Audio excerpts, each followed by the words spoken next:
inside.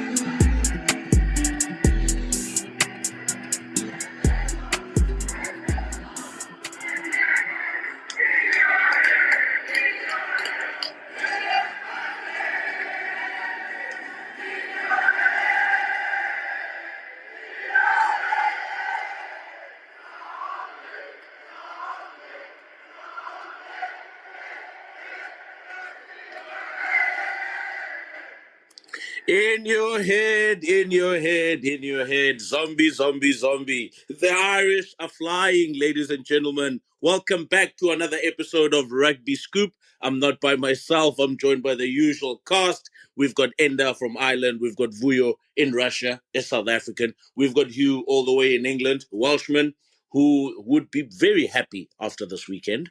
But nonetheless, gentlemen, week 5 of Rugby World Cup has been pretty much wrapped up. Bar Fiji and Portugal later on today, but I don't see that to be an upset, to be honest. But there's plenty to talk about. There's plenty for us to get through in such short period of time. Enda, how's it going? You happy? Hey everyone, yeah, absolutely delighted. Still have that song in my head after yesterday. It's really become an anthem, and you can't hate it, can you? It's just brilliant. I think there were something like 60,000 Irish fans over at that game, and yeah, from what I've read and from what I observed on TV, it really did seem like there were those numbers. So yeah, roll on next Saturday. It's like you guys are playing at home in every game. Yeah, it's a bit closer than Japan this year, so it helps. Vuyo, a sabbatical last week, this week, back, firing. You and Jade have already put on your gloves on the timeline. How are you doing? Yeah, good afternoon, fellas. Yeah, thank you. It's I did miss you guys last week, but yeah, I'm good. It's good to be back this week, and looking forward to the next week's rugby. Fair enough. Hugh, I think your clock must be working correctly today. I see you on time. How are you doing? I'm good, mate. It feels like forever since I've done one of these, so I'm really excited to be back.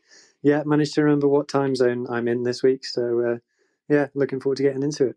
Fair enough, mate. How was your trip to France? Can you share a little? It was very good, thank you. Very nice weather, as always. Always have to get used to a bit of the French customs, like the restaurants closing at lunchtime. Yeah. Things like that.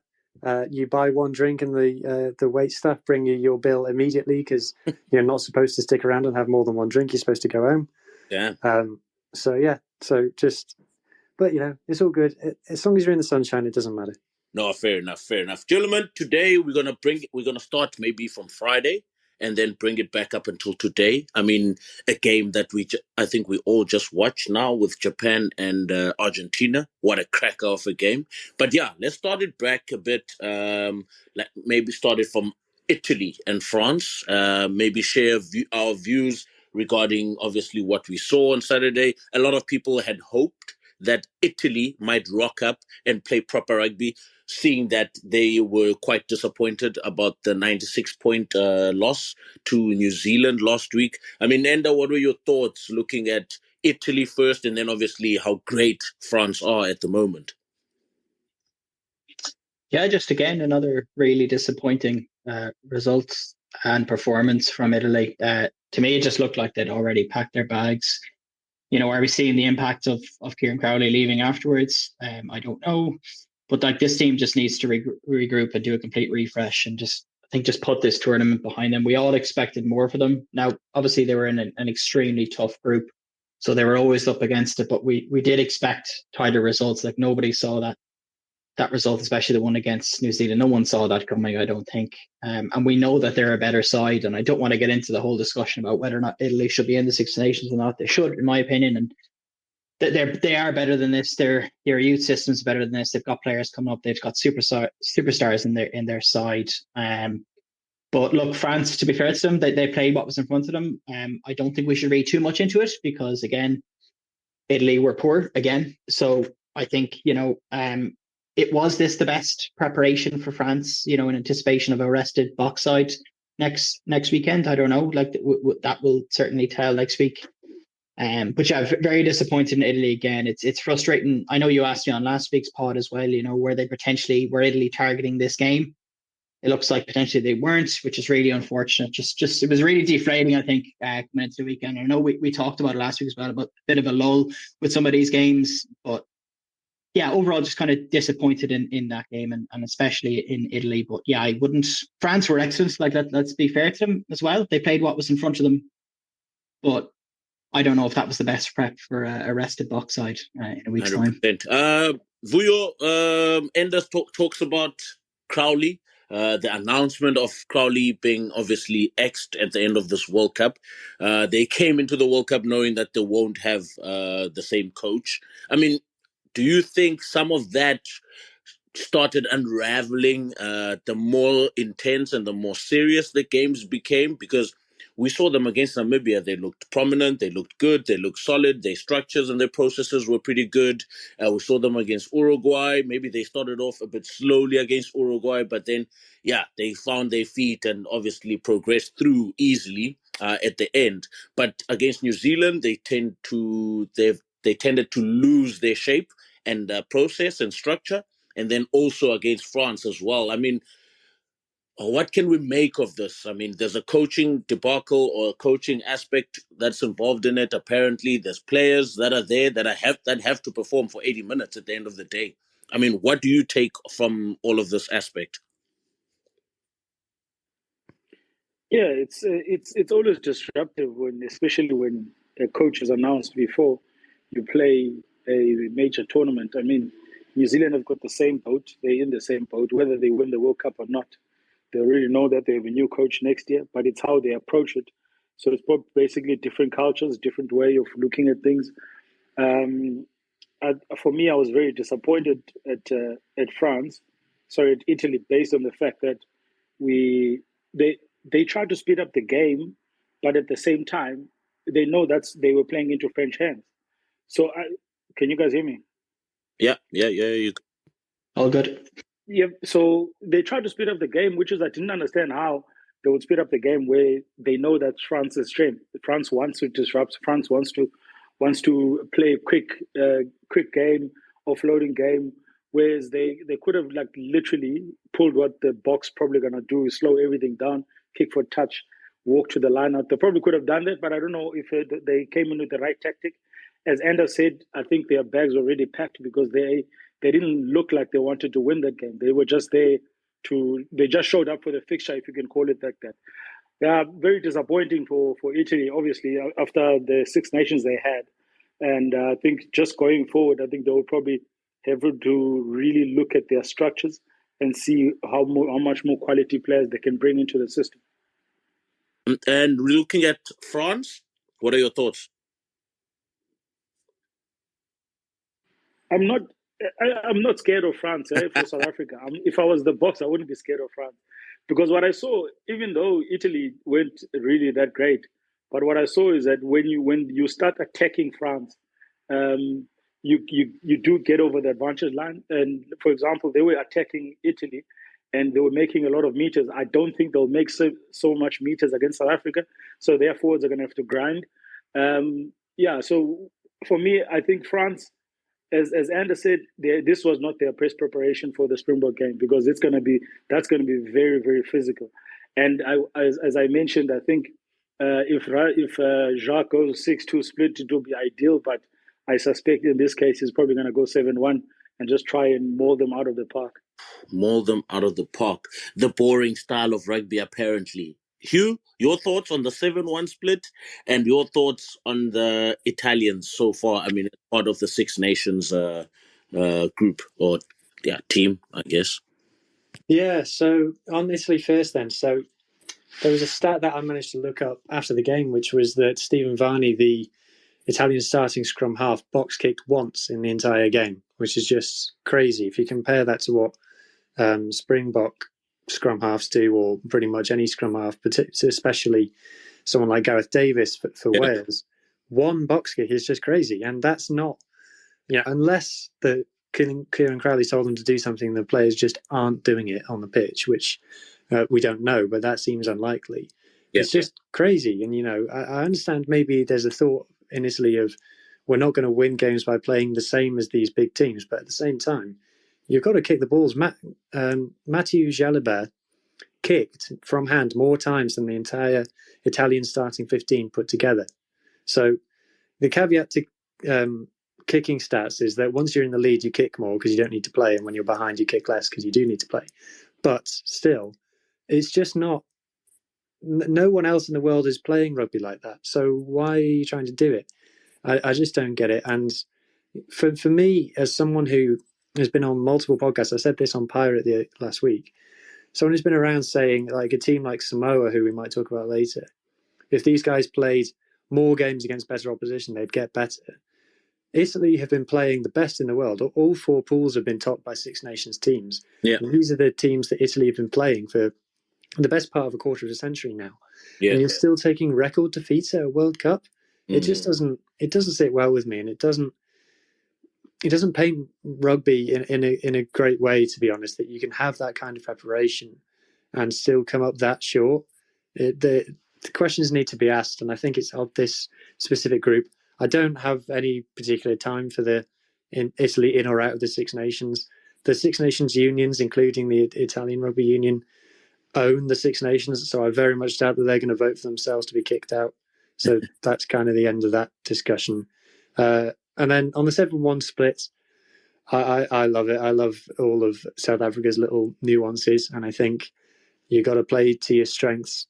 And if the Boks coaches think their strength is putting on an entirely new pack early on in the second half, then go for it. I'm here to watch it. I can't wait to see what happens. No, fair enough. Sticking with you though, Hugh. I mean, I don't want you to stray off. Looking at how Scotland played on Saturday against Ireland in last night's game, and looking at how Italy played against France on Friday, do you not see any similarities with regards to the amount of play that these two teams are trying to do or trying to exert? Because, I mean, I think Scotland were also quite similar, although they might have kicked a few times because maybe they were not going anywhere, and then they just decided to put the ball up in the air, but with not even a contestable kick. But looking at how they play, spreading the ball wide to the trenches, left and right, to using the width of the field and trying to speed up quick ball from the rucks, but they're not getting anywhere. I mean, do you think Scotland and Italy are playing similar style of rugby, but they're not getting anywhere? I mean, would that be the change that is required then by Scotland and Italy? But obviously, looking at the personnel they have, they can't maybe afford to play the Irish way with the box kicks, the French way, or the Welsh way. I mean, if there is a Welsh way. There's a Warren way. There's definitely a Warren way. It's a good question. I think what it makes me think of is the fact that Scotland and Italy are the two nations in the URC that have two club sides each. Obviously, Edinburgh and Glasgow, and Benetton and Zebra. And they play against each other a lot. So obviously, we've got the South African shield, you've got the Welsh shield, you've got the Irish shield, and then you've got the Scottish and Italian shield. So I don't know, maybe them playing against each other, they get used to playing in that kind of way.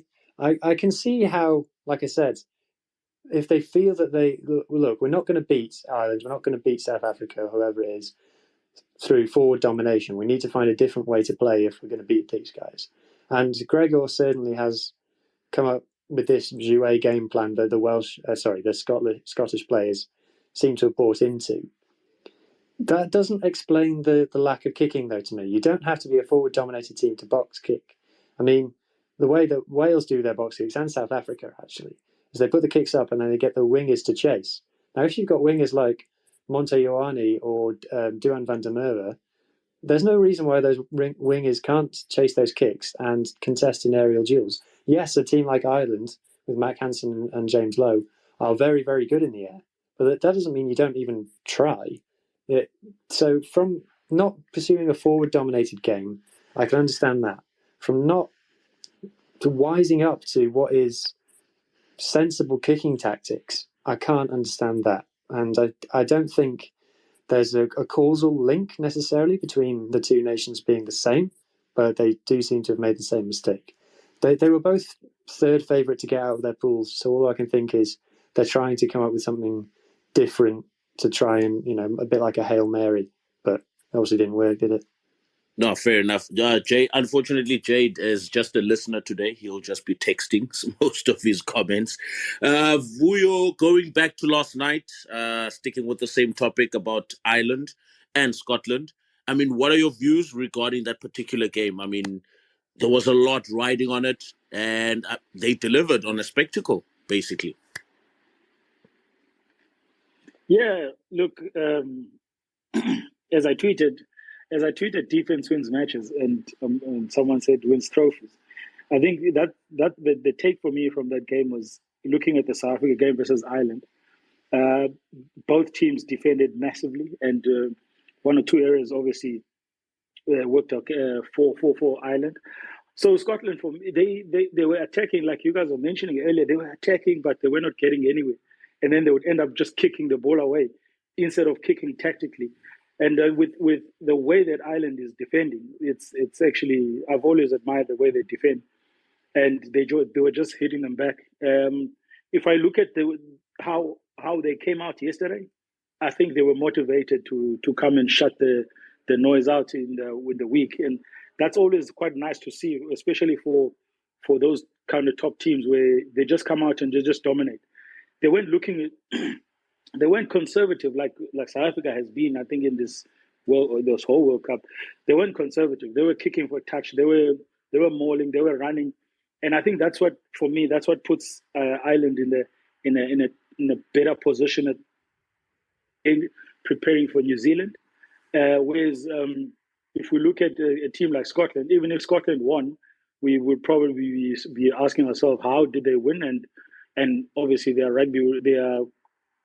tournament would have been probably done anyway, or even out in the quarters. So, yeah, I think Ireland is they're just on a different level in terms of their structure, in terms of the understanding of the structure. I think that, for me, if there's one team, I spoke to my team the other day about the structure, how structure gives you confidence as a team. And that's what Ireland are doing. And if you guys remember, in South Africa, when we played the British and Irish, everyone was saying we're playing boring rugby. So I was playing boring rugby. But at the end of the day, it's what gives you confidence. And I think that's what Ireland are doing at the moment. They're definitely in a far better position than any team at the moment that I can see. No, 100%. I fully agree with that. I think they are head and shoulders above most of the teams, actually all the teams at the moment. I mean, they're 17 on the trot, hey? 17-0. And as an Irishman, I want to pose a very difficult question for you. Looking at 2015, Ireland, Argentina, knocked out. Looking at 2019, Ireland, New Zealand, knocked out. Looking at 2023, they've pretty much kept a similar squad, obviously not the same. There's a few players that have been there. There's a few players that have experienced adversity. We spoke about adversity last week. And some of those players that have stuck through those tough times are still playing currently. What do you think has been a major change in those past two World Cups versus now? Looking at Ireland, obviously it was under Joe Schmidt, different coaches, etc., but they've built a good foundation. They've built good processes. But this team seems different. I think I once tweeted as well a while back that this team, for me, reminds me of the 2002, 2003 England team, where they had built a formidable foundation under Clive Woodward, and they no one could seem to beat them. And they had a very dominant forward pack. They had very good backline players that could finish off, similar to this Irish team. Very good forward pack, very good backline. And linking up with Johnny Sexton as a leader. I mean, he's really leading from the front. What do you think is a difference for you personally from looking at this Irish team in the past 12 years, let me say? Look, it's probably quite an obvious one, but I think it's really important, and I think it does start at the top with Andy Farrell in charge. Like whenever you listen to any of the Irish players interviewed, they all talk about how good the culture is, and how much like the amount of family time they get in camp, and that's really important. And how much downtime they get, like they're allowed to go for drinks after big games. Like I know there was a bit of criticism in some circles about Ireland after Ireland's massive win against the Bucks, how it seemed like it maybe went over the top in terms of celebrating, but I don't think it did at all. I think it's just that's the atmosphere. I think Farrell just trusts them enough to show up at training and to put in, and then obviously on game day. So I think, and I think under Schmidt, it was a lot different from what you hear from former players, from what they put in books, what they've said in interviews. They all talk about how, they all feared those Monday morning sessions where players would be called out and singled out for errors that they made. Schmidt was apparently very, if the bus was late, famously going to the Scottish game, like he literally called that out as one of the reasons why Ireland put in a poor performance.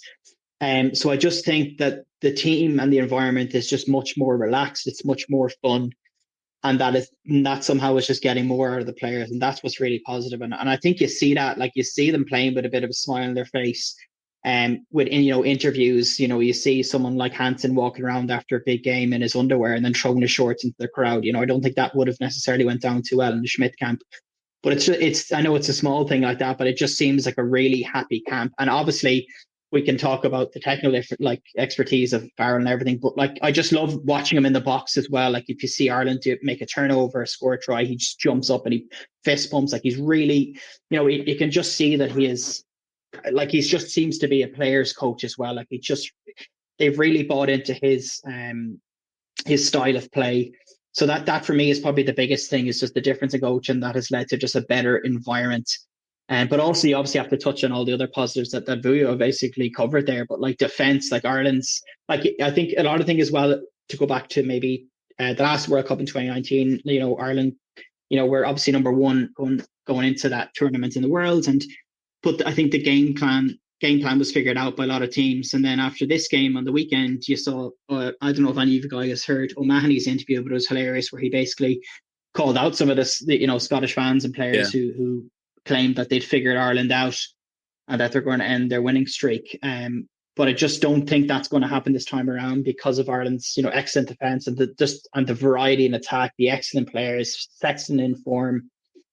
It just feels this time like it's hard. It's probably a number of different factors, of course it is, but it just feels so much more different. Like I'm very confident going in against the All Blacks.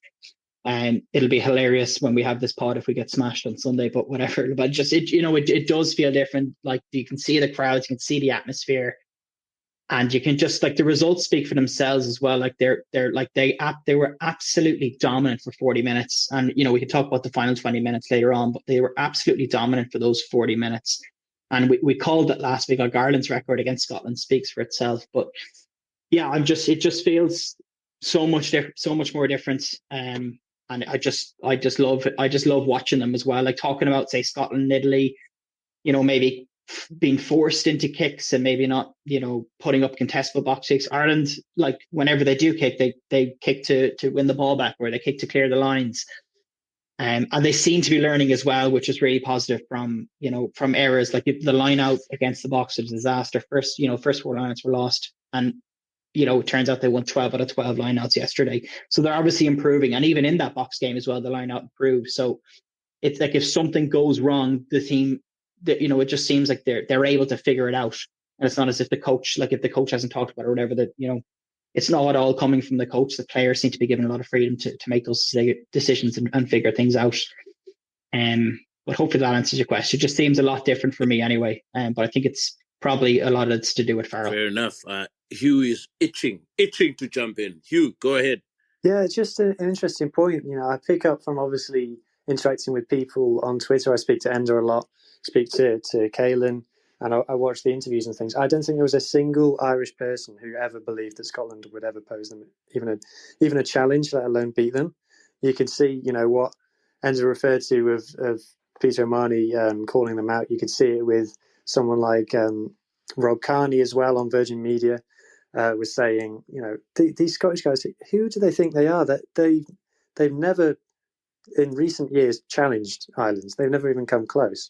And there's lots of Scottish people on socials now, obviously talking about the draw and things. Scotland never came close to beating either Ireland or South Africa. And you could see one thing that kind of shocked me a little bit in the game, actually, was Ireland taking off Peter O'Mahony and Johnny Sexton on 45 minutes. I was watching that like, wow, that's borderline disrespectful. That's how little Ireland think of Scotland. And obviously they've been proved right. But yeah, I think that just shows you where the mentality are at. I think Ireland probably took a lot of pleasure in shutting Scottish fans up, to be honest. Yeah, fair enough. Sticking with you, Enda, and Vuyo, you're going to jump in here next. We've gone through 5 rounds of World Cup Rugby. Just give me your short thoughts on what it's been like this past 5 weeks of the World Cup for you. The big games have lived up to expectations for me, I think, and they've been really good. Like the opening game was a cracking one. I know it was tight, but it was cracking for me. But I have to say, like, there were a couple of low periods, and I know we're probably going to touch on later. There were just too many one-sided games for me. We talk about it every World Cup, but this World Cup seems different, and it seems like from the stats that the scores are like the difference is even bigger, which is really disappointing. And I don't know where we go from there. But that's for me. Like, I think it's been a great tournament so far, but there've been too many games for me that have just been too one-sided, and that's been really, really disappointing. But for me, like, I think from now on, it's going to be an absolute cracker of a tournament. Like, you couldn't ask for, like, oh, well, obviously it's pretty well. One thing we have to say, it is really disappointing that, you know, Ireland, All Blacks, France, and the Box, that, you know, 2 of those teams are going to be going home after next week. It doesn't feel right, but it is what it is. We have to get on with it, but that doesn't feel right to me. But it's going to be, you know, brilliant. And even looking at the other side of the draw, like Fiji v England, that's going to be an absolutely cracking game. Every neutral hoping that Fiji will do a job. And then Wales versus Argentina should be a cracker. But yeah, unfortunately, some really poor games, I'd have to say. But I think it's building now. Vuyo, your thoughts 5 weeks in? Yeah, I mean, Anders just laid it out. It's exactly what it is. The big games lived up to it, but the sort of like the third and fourth ranked teams were not up to standard. I think for me, I was very impressed with Uruguay. Uruguay came out quite hard in most games, and I think they pushed most games, especially in the first 20 minutes. So it was good to see. I would hope that they could come back stronger, obviously in the next World Cup. But yeah, as you guys have said as well, the Pool A and Pool B going into quarters, it's a little bit a bitter pill to swallow, but it is what it is. And I think, as I mentioned to Jade yesterday, that I actually honestly see Fiji now making a semi-final, which is huge for Pacific Rugby. Are you sure Jade's microphone isn't working? Hugh, you can jump in. Yeah, agree. Obviously, my highlight, the thing I was looking forward to before the tournament was seeing all the teams and players that we normally don't get to see. I think the one-sidedness, we predicted a lot of it, like we predicted Romania, Namibia, Chile. I don't think we predicted what happened to Italy, which is disappointing. I think Pool C, I'm going to stand up for Pool C. I think it's been extremely competitive. I think all the games have been interesting to watch. Obviously, the most one-sided game in Pool C was Wales versus Australia, which in itself was a surprise and something to watch. Pool D, obviously, I'm starting to get annoyed that people keep classing Pool C and D together. Pool C is miles ahead of Pool D. Oh my god! But even in Pool D, whilst the games have been low quality, we've just seen the game between Argentina and Japan, which was essentially a knockout game. And that was one of the games of the tournament. So that's managed to save itself in the end. And then Samoa, England was thrilling for different reasons. So while that side of the draw you could say is lower quality, well, it clearly is.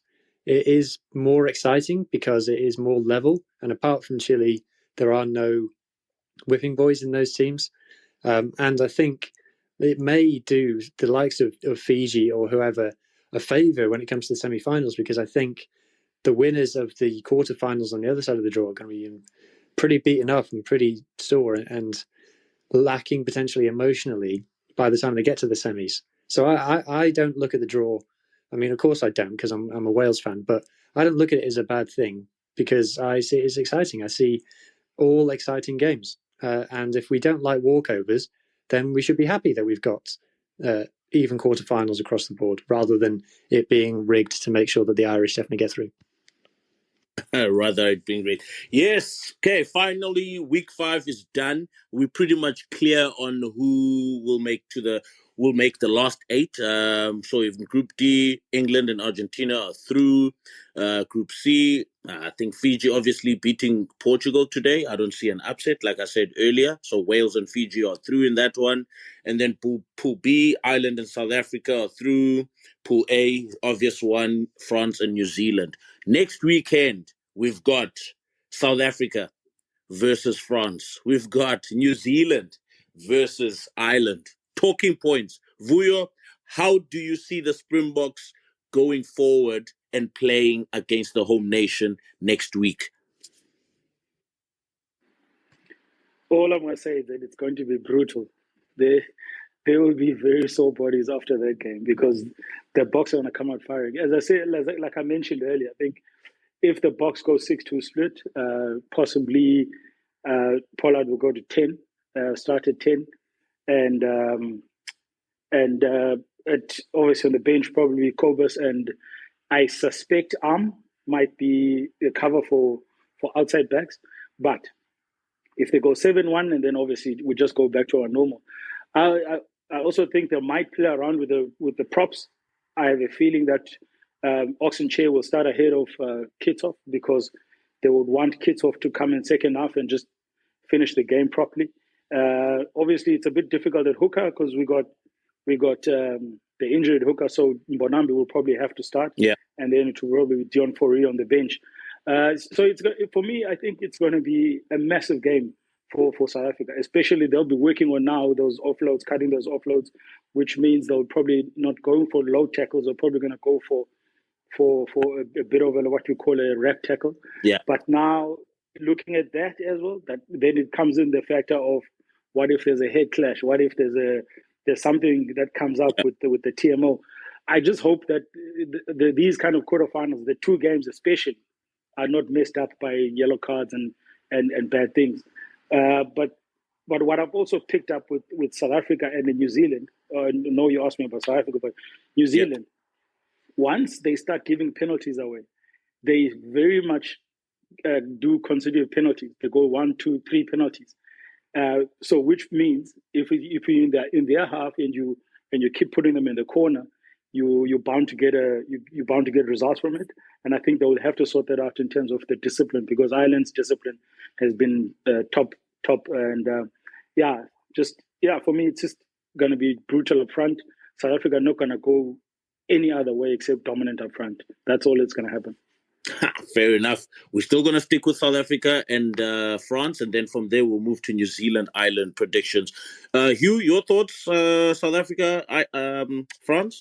Yeah, if I just go with France first, I've got a bit of a theory that Jalibert might be happier with Luku next to him rather than Dupont.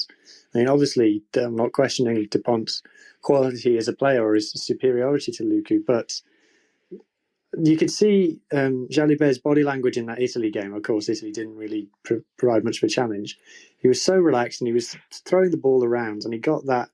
Obviously, he did the same thing against Namibia, but he's been playing in that France B team that they've been operating with, and it's been Luku next to him. Luku, by the way, looks exactly like Jason Statham, so much to the point where I tried to make a joke about it. I had to discard some pictures of Jason Statham because he looked too like Luku, and it didn't look like a joke. It just looked like the same guy. So anyway, so it'd be interesting to see whether they're going to try and force Dupont back. I think if he's not fit, I don't think it's worth it, personally, because Jalibert's got that relationship with his guy already. And for me, combinations are more important than individual talent, and that's what my friend Ben at Gainline Analytics says. So that's kind of what I'd go with. From a box point of view, we did this chat on the Pirate podcast with Jade as well. I'd stick with Lebok, I don't think you can do that to a guy of backing him this far. And then as soon as crunch time comes, you drop him out of it. And he did kick his kicks against Tonga. So I'd back him. And I know it's a big call, but, they're paid the big money to make the big calls. So that's what they do. I'm interested to see what you guys think about Lekanyo Am. Obviously, we saw the great video of Sia Khaleesi welcoming him back into the fold, which was very heartwarming. Did Lekanyo Am this time last year, or maybe 2 years ago, was a contender for the best player in the world? Do you guys see him coming back into the 15 or the 23? Oh, tough one. I don't know about match fitness. Vuyo as a coach, looking at him coming back, he's been sitting in South Africa probably drinking cocktails for the past couple of weeks or months. Injury-wise, I am not sure if he's match fit, but anything can happen. Obviously, this week or last week as well would have been helpful for him to speed him up and get him ready in terms of obviously a bit of contact during training sessions. But match fitness, maybe he might be good coming off the bench. I would still stick with the starting lineup that the Springboks had against Ireland. And obviously, then you will have your Pollard starting or on the bench. You will have Lebok starting or on the bench. You'll have Creel starting I'll have Creel starting. And then Lekanyo can come off the bench. My question I wanted to ask as well was the Vili versus Willemse. Who do you start at 15 for the Springboks in this crucial game? I think they'll go with. I think they'll go with Damon Willemse because he's been starting, especially in the big games. I think they'll go with Damon Willemse. If as I said, if we go to a 6-2 split, I think Am will probably be on the bench. Sometimes you have to treat its case differently. Am is a top player. He's one of South Africa's top players, and I think with the coaches, they'll have no problem bringing him into the team, whether it's on the bench. But I wouldn't start him as well. But maybe they will bring him in. I don't know. But I suspect that they're still happy with Jesse Creel because he hasn't made too many errors in terms of the defense. When I look at the situation, they'll probably this week was probably Am's toughest week in training. Well, we don't know what they were doing, but if I was a coach in that situation with one of my top players coming back, he would be hitting bags all week, making sure that he's getting the enough contact fitness, and especially even using some of the outer players, like the outer players in the 33-man squad to play a little bit of copper stump with him, just to bash him out a little bit. But yeah, I think it's going to be one of those where I suspect they're going to throw a dice on it, and hopefully it works. And if it works for South Africa, again, the coaches are brilliant. If it doesn't work, and then the public is going to come down hard on them. Yeah, on Vili, I don't see Vili coming back into the team. I think from now on, it's he's done. His World Cup is done. He's going to be the role of Scout Brits in 2019, basically. Just being around, making sure that the boys are happy in the team, and especially the players that are not playing. And so like I said, it's with Am, it's going to be probably one of those where they're going to throw him in off the bench in the quarterfinal, because if they do lose a center in let's say in the quarterfinal going into the semifinal, you don't want to be stuck with a player that hasn't had game time yet. Oh, fair enough. Well said. But very, very good point that you've made. One question, but I'll direct it to Enda. Vili or Willemse for you, Enda, and also just give us your overall view regarding this quarterfinal between France and the Springboks. It'll be Willemse for me, I think. I think against Ireland he was one of the standout players from a box perspective. So I'd go with him. And in terms of this game, it's a really from my neutral perspective, I think it's a really tough one to call. We spoke earlier, obviously, about France's preparations. Were they ideal? Obviously, the box now. I've had 2 weeks off when kickoff comes around. So, yeah, I think it's going to be a fascinating one. I can't wait to see what sort of squad and what Razi's going to do with the bench. Like, I think that could tell, like, and what he's going to do at 10. I know Hugh mentioned it. Libbok probably deserves to start at 10, but I wouldn't be surprised if he's dropped and Pollard comes straight in. But yeah, it's really, really hard to predict. Like, everyone is, I think, talking about Ireland, France as potentially probably the two biggest favourites. But will the pressure finally get to France? I can't wait to see. On Dupont as well, I think he's really important. I think if France are to do it, I think he will play. And I wouldn't be surprised if he does. But again, we discussed this last week. Like, how will that injury affect his mindset going into the game? Like, will he be a bit nervous going into contact, making hits? Will he be targeted? I'm sure he certainly would. Not in the facial area, but like, he's going to be hit late, I'm sure, a couple of times. So will that play on his mind and affect his game? But yeah, I'm really, really excited for that one. I think it's going to be brutal. And yeah, I just it's really hard to call that one. What a game we have in store. Fair enough. Before we jump into the All Blacks in Ireland, Vuyo Jade has thrown a spanner in the works for you. He says Willemse to start at 10 against France.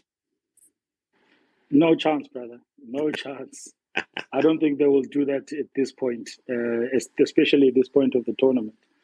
Just a question. What I would like to see, actually, guys, what I would like to see is the team that played France last year, the Bok team that played France last year versus the Bok team that will play now. And considering last year, but in fact, you can do it for both teams. Considering last year, we lost, I think, by 2 points, if I'm not mistaken. Yeah, true. And in South Africa, I was very angry because some of the ref calls or something. But that would be interesting for me to see the two starting lineups that we had then and now. But I suspect, like I say, that the Boks are in a far better position now than they were last year when they played France. No, true, 100%. Also, they've had time to build up and get their processes right and get their combinations right. Also, losing Marks and having a flanker to fill in at hooker. He wasn't too bad against Tonga, but obviously, yeah, I think he's starting to hit his straps now and also gaining that confidence, because if you start winning your lineouts from a player that's not used to playing hooker, then also that confidence build-up is very important. And coming back to you, big one for you next week, the All Blacks against Ireland. Your thoughts and your predictions going into that game? I think Ireland are going to do it. I really do. My one concern is I've been talking about it for weeks now, about how lucky Ireland have been in terms of injuries, but there are a couple of uncertainties now. So Lowe got a scratch to his eye, and it sounds like, I think, like his vision went in his eye at one stage apparently during the game, but it did come back towards the end. So hopefully he's fit. I think he's really, really important to Ireland's attack and to his defence, because we all know what he can do over the ball. We all know how strong his boot is as well. Like, we rely on him a lot of the time when we're, camped in 22 and we're carrying kicks. We don't usually go up the box. It's a lot of the time it's using his left boot. So I think that's really important. Ryan as well apparently has picked up an injury, and there's a bit of uncertainty whether or not he'll make it. But it's probably important to mention as well that Ryan did start against the Boks, and he was, playing, and he did run the line out, and we all know how the line out went against the Boks in the early stages. And Henderson came in on the weekend and we won 12 from 12. So I think that's really positive. I don't think that's too much of a risk there. I think we can handle it. Hansen as well went off for his HIA, passed his HIA, but then he picked up, I felt the tightness in his calf. I think he's really important to Ireland's attack. I think it's important that he's back. And we know, I think that Henshaw is probably out of the tournament, which is really unfortunate as well. And then just to touch on Furlong as well, he went off with an injury. Now he seemed like he was well able to walk off, but he's obviously a big worry. He's put in a lot of minutes this World Cup, and obviously set piece is important. Like, Ireland won, I think, 3 of the 5 scrums yesterday, so not perfect, because we're usually quite strong there. But Bealham is strong in backup. But the reason I'm focusing on injuries is because, like, whenever you talk about Ireland in the quarterfinals and not getting past them, like, they did always seem to be in that position where there were a lot of injuries and they put too much into those pool games. And there'll be so much noise this week about Ireland, and I think the media and I'm sure the All Blacks are putting an awful lot of pressure on Ireland, but I really don't think it'll get to the players. As I spoke about, I think the environment's so much more improved. Like, think about the pressure before the boxing, the pressure that was on that Irish team yesterday, and what did they do? Just went out and they performed. And where do they perform well? Like, the standout for me was defence, and that's where I think like Vio touched on, like even in the opening, like Ireland's game yesterday, when I think there were something like 18 or 19 phases, and Ireland were camped in their own line, and they didn't give up, and I think it was Doris who won a key turnover. Like that's absolutely massive, especially against the All Blacks, where you have to keep scoring and your defense has to be strong. So I'm a bit concerned maybe about some of the injuries, but I think Ireland have enough in the tank. And look, Sexton went off after 45 minutes, as Hugh said, so he's going to be in flying form. He's still doing the loop. So yeah, I think Ireland will do it. I really do. I think the All Blacks, you have to look at their form. It's been inconsistent. Like even before the World Cup, let's not forget that hammering they got against the Box. And that's going to be in their minds. Which there'll be a lot of noise this week about Ireland not making it past the quarterfinals. But I think this team is good enough, and I really do think they're good enough to, despite the injuries, they're good enough to beat the All Blacks. Like let's think about that tour we won last year, the first tour we won in New Zealand against New Zealand. So yeah, I think Ireland will pivot. Zombie, zombie, zombie. Irish, right? Flying the flag high. Hugh, your thoughts on this quarterfinal humdinger? Yeah, my question, if I was in the All Blacks camp, the question I'd be asking the players is, are you the real All Blacks? Because if you're the real All Blacks, you win this game, because this is what the All Blacks do. I think my doubt about them is whether or not they're flat track bullies. Do they batter the teams that are worse than them, and then as soon as a team puts up a fight to them, they roll over? That's the question that I want to know about the All Blacks. To me, it feels like they're playing pissed off.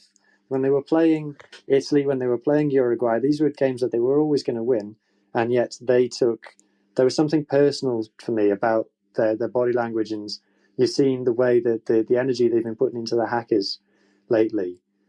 The way that it's not good enough for us to just beat these guys. We need to show that we are the real All Blacks, and hence they had to come in and absolutely put huge score lines on these. There was something personal, like I say, about the way they play. So this is the test for me, is are they going to come up against Ireland, and they're coming up against a quote-unquote proper team, and they're going to fall short like they did against France, like they did in the last warm-up against the Box? Or are they going to say, no, this is our house, this is what we do, we are the World Cup team in the world, and we're not going to allow Ireland's first ever quarterfinal win to be against us? Yeah, Vuyo. Yeah, look, we know what you're going to get from Ireland. We know what you're going to get. It's going to be top-class rugby, what we've seen, what we've experienced this past year. I think for me, the biggest one is New Zealand. That's whenever New Zealand is in the kind of position that they're in now, I'm always scared, because I look at when we beat them in Bombela last year. We beat them in Bombela, and they went to Ellis Park. They dominated. Then we played Australia. We dominated Australia. We played them in New Zealand. That first half in New Zealand was absolutely blitz. They didn't start well against Australia in the second Blunders game. They didn't start well, but the second half they came out. So for me, it's just one of those things where I know these guys can do it, but it's that what's gonna be the change that's gonna make them want it more or want to do it, and that's what's scary for me, because if New Zealand comes out firing, then it's going to be a long day for Ireland. It's going to be a long day, because they both have strong players. They both have strong forwards. I don't see Sam Cane starting this one. I don't see Sam Whitelock starting this one. Unfortunately, they've lost Lomax. But for me, the biggest thing is that Savia was rested. Aaron Smith was rested. And going into this next game, they're going to be looking at how can they influence the game, because those are top-class players. And yeah, as Hugh said, it just depends which New Zealand team it's going to be. And if it's the New Zealand team that we know, then there's trouble coming. Trouble coming. And I hope you're listening. And then the next one, I think it's Wales that takes up Argentina. Hugh, this is your baby. Gatlin ball all day, all evening. You guys squashed Georgia, shut the noise, stopped the count. Now you're in the quarterfinal. Yeah, I was watching the Japan-Argentina game, and I wanted Japan to win because I thought that Wales would definitely beat Japan. I think because Japan's weaknesses are in the air, they play too much in their own half, and they fall off tackles. And I could just imagine George North running at Japanese defenders and just having an absolute field day. I can imagine Josh Adams and Rio Dyer chasing kicks against Japan and just absolutely dominating them. And that's not what we're going to have now. We're going to have Argentina, and Argentina showed real guts in that game to beat Japan, because Japan really took it to them, and they passed. And okay, Japan, their defense at times was really disappointing, but Argentina had to score multiple tries to win that game. And obviously we saw what happened earlier on in the tournament when they didn't look like they could score anything. Funnily enough, Argentina started playing a lot better when Sanchez moved to 10. Who would have thought? But yeah, I'm less comfortable from a Wales point of view now playing against Argentina. I think we've shown better form than Argentina so far in the group stage, and I think we have what is required. And obviously Matera, I think it looked like he got a bad injury in that game, and I think that's a huge loss for them because he is their emotional leader. I think we have it in us to beat Argentina, and I think we've shown better form, but I think Argentina really rallied in that Japan game, and I think they can take a lot of heart and a lot of inspiration from how they passed that test. And look, Wales have one thing Wales that we can do is we can switch off, and if we shit up, mind my language there, if we switch off, then someone like Carreras on the wing can really hurt us. So I think it's going to be 80 minutes of concentration from Wales, and we've got to be emotionally right at it. And with Faletau out, a lot of people in Wales are really panicking about Faletau being out. Yes, he's a world-class number 8, and we are a lesser team without him. But I don't think it's like a Sexton style, if Sexton went out for Ireland type injury. I think we can cope by moving Wainwright to 8 and potentially going for 2 7s, with Jack Morgan moving over to the 6 and Rafael coming into the 7. I don't think that's too much worse than what we had. It's not as good, but it's not bad. It's not a weakness. And then it's all about Dan Biggar being fit to start. So we can win it, and it is still, I think we are the favourites, but I would have preferred us to be playing Japan. Fair enough. But I also think, it's a tough one, because also with Argentina, an orthodox type of team, you never know what you can get, almost in a similar situation as the All Blacks at this point. But I think what Gatland has done currently, he's really pushed that Welsh forward pack, and they've really grafted very well in these group stages. They were tested a few times, but they managed to rise up to the challenge as well. So I think the Argentina-Wales game will be decided by that forward pack, and I think Wales just edge Argentina in this game coming up next weekend as well. Enda, your thoughts on Wales and Argentina next week? It's going to be, I think, a really, really tight game. I think it has the potential to be really low scoring. I could see it being 9-6. I think Wales can do it. I certainly do. It would just be typical of Warren. Like when you look at the state the Welsh regions are in, and what he's achieved even so far has been remarkable. It's not pretty on the eye, but you really do have to admire it. And that's coming from an Irish person saying that.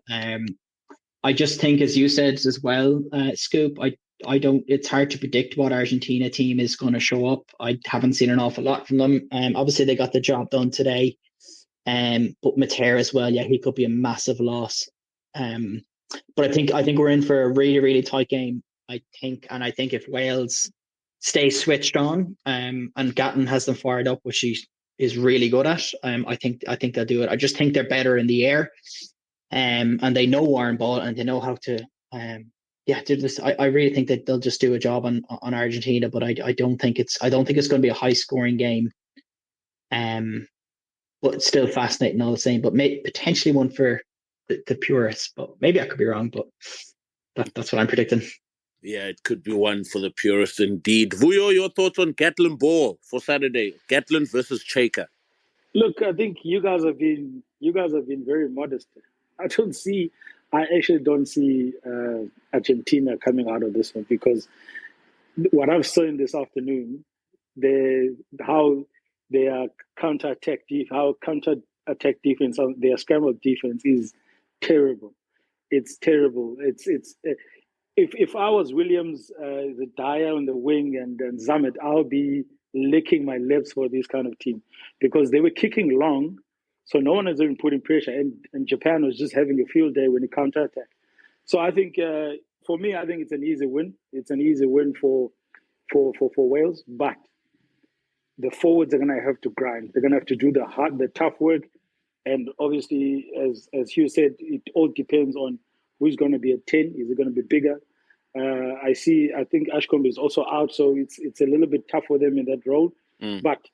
But it's for me, it's an easy win for Wales, because I honestly, guys, I haven't seen anything on Argentina.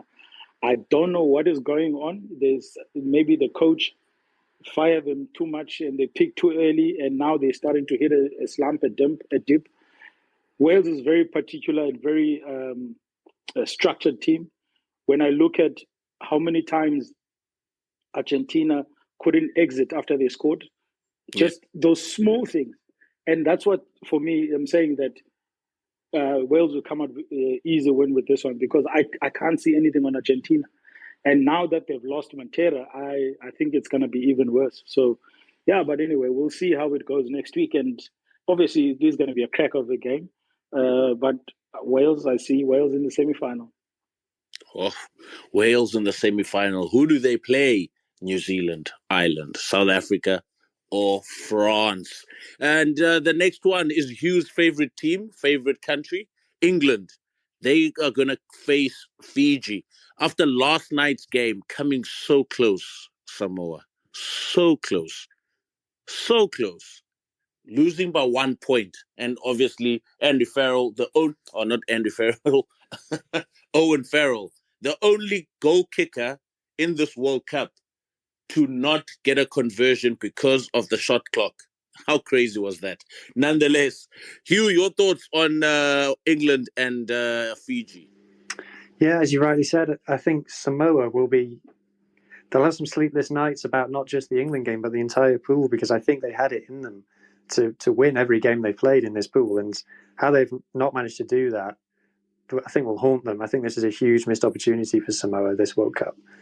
But yeah, England, I think it's very, very clear that Borthwick has absolutely no idea what his best team is. He's got no idea what he's doing with selection. Fiji walked the Pacific Nations Cup. They absolutely walked it. They put out a different team in every single game, and they put 30 points on all of their opposition. And those oppositions, two of them, Japan and Samoa, have just pushed England. Japan, less so. England thought, I know, we'll use our heads, and bounced it off Joe Marler's head and got a try. So, and obviously Fiji already beat England at Twickenham. So, are Fiji favourites to beat England? I mean, who's better, Fiji or Samoa? I think Fiji are a step better than Samoa. Samoa played amazing. I think, actually, we're talking about Fiji being through. I think this Portugal game is a real test for Fiji. I think psychologically as anything, because we know what Portugal are going to go out there and do. They're going to go out there and throw it around. And of course, we know the Fijians, if they go, okay, you want to play sevens, let's play sevens. That's not a good idea. But the question about Fiji is always their concentration. Let's go for it. So this is a test for them, I think, more than people are saying. That said, I think they should probably win. And look, how did Samoa test England? They tested them by being physical and offloading. Well, guess what? Fiji are possibly the most physical team in this World Cup, and we all know that they can offload. So, again, going back to Borthwick, he'd want to be checking down the back of the sofa to see if there's any more 10s and any more centres that he can cram into the starting 15. Maybe that's his best chance.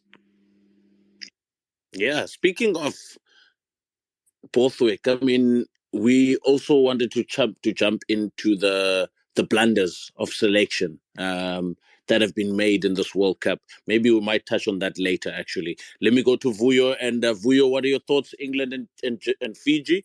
And I'll come back to you after And I'll come back to you after Vuyo, and then Hugh, we can touch on the selection blunders in this World Cup. Yeah, when I watch a game, Samoa versus England, I just simply started laughing because and that's why I said earlier that I just see Fiji's in the semi-final, and for Fiji rugby to be wonders. I didn't see anything from England. We still haven't seen anything from England. As you said, the selection blunders, I think to have one wing on the pitch in the starting team is actually terrible. But yeah, I don't know what they did. Like they seem to be getting ahead. Maybe it's their luck, Rugby World Cup. Maybe they'll get to the semi-final and we'll all be like, how did this happen? So I don't know. Maybe they are praying quite a lot when we don't see them. But for me, what I saw yesterday from England, it's actually the same thing. I haven't seen anything from England. I haven't seen anything. Their forwards are not dominant. They just there on the field. You can look at a guy like Vunipola at eighth man. How can he still be in a mix? I mean, he hasn't shown anything. I haven't seen anything from him, but he's still obviously making the team. I see Fiji taking this, and the one thing that might happen, it might just be a big surprise for us and a big score for Fiji. Big score for Fiji. And your final thoughts on this last quarterfinal? Yeah, I think I see Fiji doing a job on England. I really do, but I just hope, that they play the rugby that they showed kind of in the early parts of this tournament, where it's a more mature game plan, and they stay disciplined and they don't start playing this risky kind of loose offloading game, especially because they're like the amount of high balls they're going to have to deal with is going to be crazy high. And I just hope that they don't, from a Fiji perspective, that they don't, maybe run it when it's not on, or they're tempted to make an attempt at a counter attack. Because I think England is really good under the high ball. Like we all probably hate, maybe I don't think it's a strong enough word. Like we really do hate how England play. We see nothing in their attack, but we do know that they will launch bombs and they will be contestable. And can Fiji deal with that? And if they do deal with it, how will they? Will they make smart kicks back, or what will they do? Will they set up a pod and set up a box kick and not force the kick? I don't know. And I just think if England can cause them problems under that high ball, I think they really can. But I think Fiji should come out on top. I really do. I hope they do as well, just because of the style of play that they're playing. And I think everybody's, as I said, neutral is hoping for a Fiji win. Yeah. But yeah, we've seen so little from England's non-existent attack. For me, the ball handling is still really poor. The discipline's really poor. Will there be a player sent off because of a high shot? There's a high probability there will be. So yeah, I think Fiji for me will win this one, but they need to be smart. Fair enough. I hope. I mean, after watching Japan and Argentina today, we've had some very good round robin games or round robin fixtures. Even though some games have been spaced out, we watch teams probably once every 2 weeks, the good teams that is. And obviously today we've been blessed with having Japan and Argentina playing the rugby that John Kerwin has been asking for on the breakdown in New Zealand. But nonetheless, we've seen quite a lot in week 5 in 5 weeks of rugby. We've seen a lot of decisions. We've seen a lot of selections. I mean, I want us to touch on selection blunders for a wee bit before we finish off our podcast. Hugh, I'm going to start off with you. I mean, who do you think has made selection blunders in these 5 weeks of this World Cup? Yeah, so I think obviously the one that people will have in their heads will be Australia, so I'll leave other people to talk about that. So there's a couple I want to touch on quickly, and then I go on to my favourite team. So Italy, with what they were doing with Tommy Allen, with Garbisi, and with Capuozzo, switching Tommy Allen between 10 and fullback, Capuozzo between fullback and wing, and Garbisi between 10 and 12. I don't know what that was about. There's kind of no excuse for Kieran Crowley for not having it worked out what he wanted to do there. So I think that's a blunder. I think there needs to be questions asked of the Samoan coaches with what they were doing with Leofano and Sopoaga. I don't know if Sopoaga was injured at some point during this World Cup, but he came into the team against England and completely changed Samoa. So I don't know, Scoop, if you know he was injured or not. No, he wasn't injured. He wasn't crazy, injured. Yeah. crazy. Anyway, and with Paiawa playing at fullback for them, that never worked, and he clearly, you could see from the way he was kicking, he's not a fullback. So for me, I would have gone Leofano at 10 and Sopoaga at 15. Probably that would have been my starting point, but interesting to hear your guys' thoughts on that. But skipping to my favourite team. So let me just talk you through the team that England put out against Samoa. So they had I'm going to focus on the back line. So they had at scrum half Alex Mitchell, who 2 months ago was dropped by Borthwick from the training squad for the World Cup entirely. So he was fourth choice scrum half. He's now come in, and on the basis of absolutely no games, is now first choice scrum half. So that's weird. You then got George Ford at 10, who only came into play 10 because Owen Farrell got banned. And then, oh crap, by accident, he's England's best player. Oh, right, okay, that wasn't the plan. So now Owen Farrell's back, he's the captain, he's got to play. But he's got to move to inside centre to accommodate George Ford. So if you've moved Farrell to centre, that means moving Tuilagi from 12, where he has been playing, to 13 to accommodate Owen Farrell, who's accommodating George Ford. That means moving Marchant, who is an outside centre, to the wing, because Marchant's now accommodating Tuilagi, who's accommodating Owen Farrell, who's accommodating George Ford.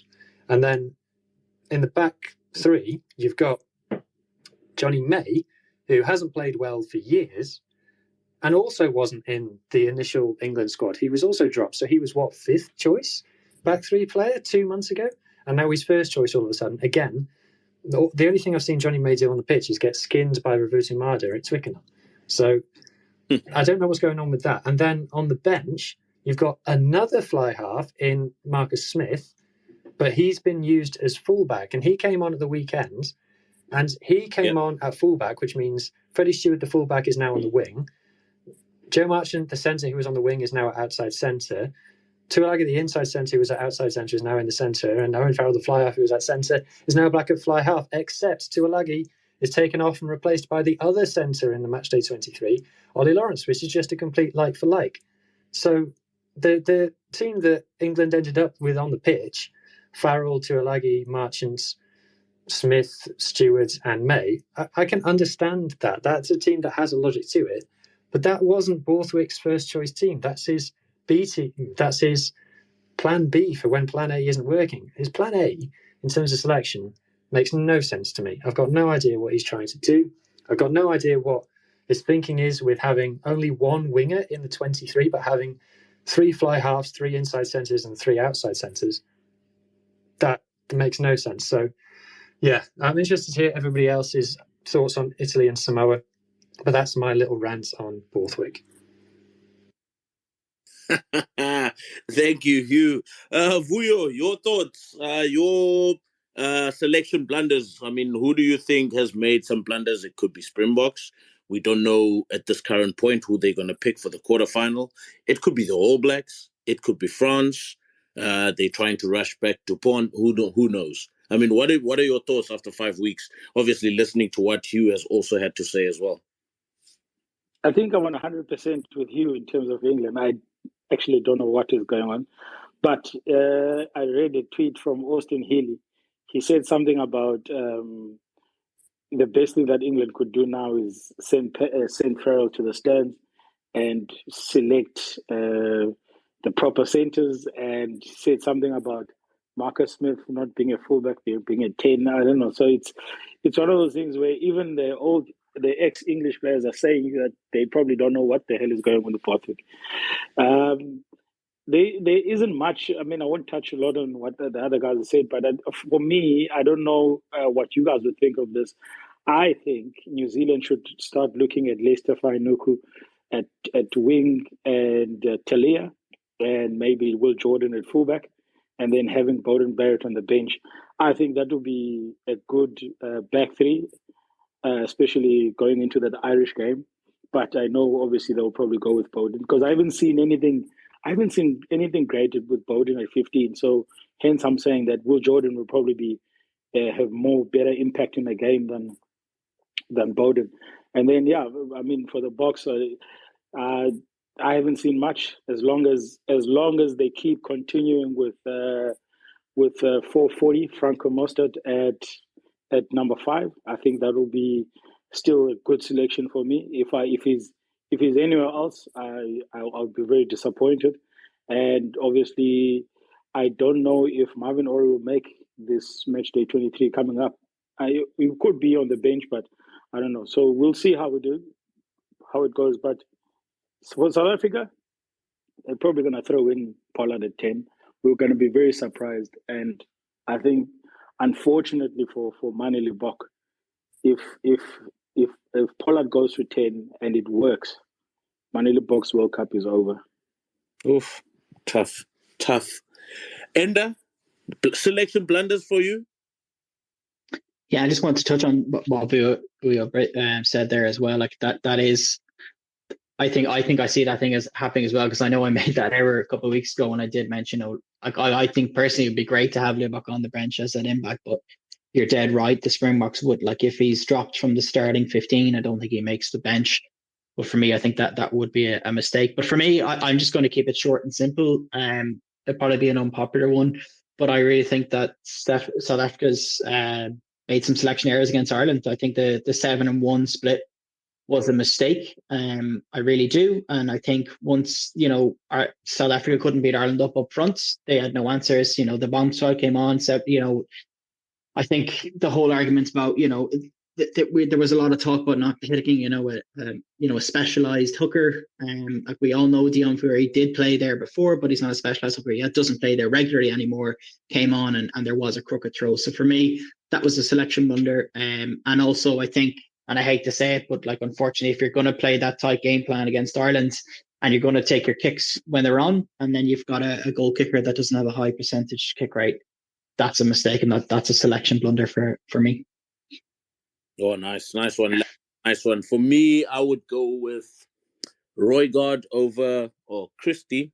Actually, Roygaard over Christie. I think the New Zealand selectors or coaches need to really give this young lad a chance. I think he's proven himself in this World Cup and also in some of the games in the Rugby Championship. Christie has been there for some time now, and we really didn't get anything out of him.